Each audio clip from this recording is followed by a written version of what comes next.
রিক্সা girl মুক্তি পেতে যাচ্ছে। এটি নতুন বছরে দর্শকের জন্য বিশেষ উপহার। সিনেমাটি প্রথমে বিদেশি দর্শকরা দেখেছেন, এ নিয়ে আমাদের সবার মনে একটু ক্ষোভ ছিল। শেষমেশ দেশের দর্শকরা এটি দেখতে পাবেন ভেবে ভালো লাগছে। অপেক্ষার ফল সবসময়ই ভালো হয়। আশা করছি সিনেমাটি দর্শকদের প্রত্যাশা পূরণ করতে পারবে।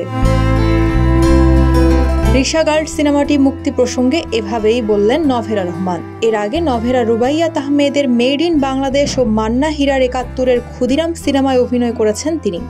রিক্সা গার্ল তার ৩ নম্বর সিনেমা। চলতি মাসের ৩য় সপ্তাহে অমিতাভ রেজা চৌধুরী পরিচালিত এই সিনেমাটি দেশের প্রেক্ষাগৃহে মুক্তি পেতে যাচ্ছে। শিল্পমনা নারী নাইমার গল্প রিক্সা গার্ল। নাইমার ছবি আঁকা ভীষণ পছন্দের, কিন্তু দারিদ্র সংসারের একমাত্র উপার্জনক্ষম ব্যক্তি তার বাবা হঠাৎ একদিন অসুস্থ হলে সবকিছু পাল্টে যায়। ছবি এঁকে যেহেতু পয়সা পাওয়া যায় না, তাই বাধ্য হয়ে সেই নাইমা রাস্তায় রিক্সা নিয়ে বের হয়। তাকে সম্মুখীন হতে হয় নানা জটিলতার। সিনেমার মূল চরিত্র নাইমার ভূমিকায় অভিনয় করছেন নভেরা। আমেরিকা ও বাংলাদেশের প্রথম যৌথ প্রযোজনায় কোনো পূর্ণদৈর্ঘ্য সিনেমা এটি। সিনেমায় কাজের অভিজ্ঞতা নিয়ে নভেরা বলেন, নভেরা থেকে নাইমা হওয়ার জার্নিটি বেশ অদ্ভুত ছিল। মনে আছে, নিকেতন পাড়ার ভেতর আমি ১ মাস রিক্সা চালিয়েছি।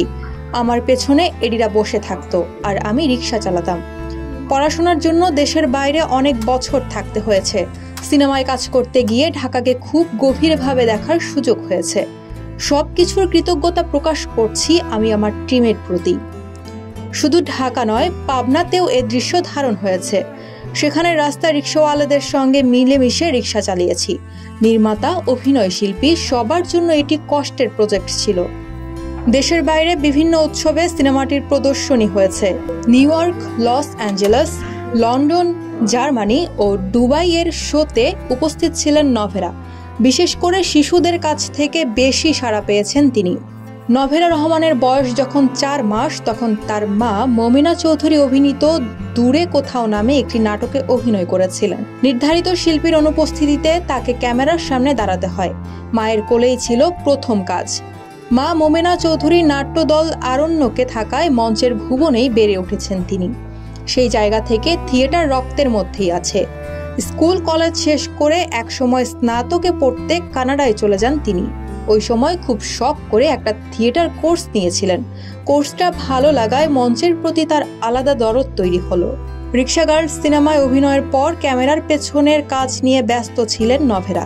অমিতাভ রেজার প্রতিষ্ঠান হাফ অ্যান্ড ডাউনে লাইন প্রডিউসার হিসেবে কাজ শুরু করেন। সেখান থেকেই তার প্রযোজনার যাত্রা শুরু হয়। এরপর লন্ডনের একটি বিশ্ববিদ্যালয়ে প্রডিউসিং এর উপর মাস্টার্স শেষ করেন। পরে লস অ্যাঞ্জেলেসে পড়েছেন ক্রিয়েটিভ ডেভেলপমেন্ট নিয়ে। এখন তিনি প্রডিউসার হিসেবে বিজ্ঞাপনী সংস্থার সঙ্গে যুক্ত আছেন। বিদায়ী বছরটি ভালোই গেছে নভেরার। পেয়েছেন ইউকের ভিসা, পড়ালেখার পাঠ চুকিয়েছেন, ঢাকায় এসে ভালো ভালো কিছু কাজের সঙ্গে যুক্ত হয়েছেন। নতুন বছরে জীবনে আরও ভালো কিছু কাজ যুক্ত হবে বলে প্রত্যাশা করছেন তিনি।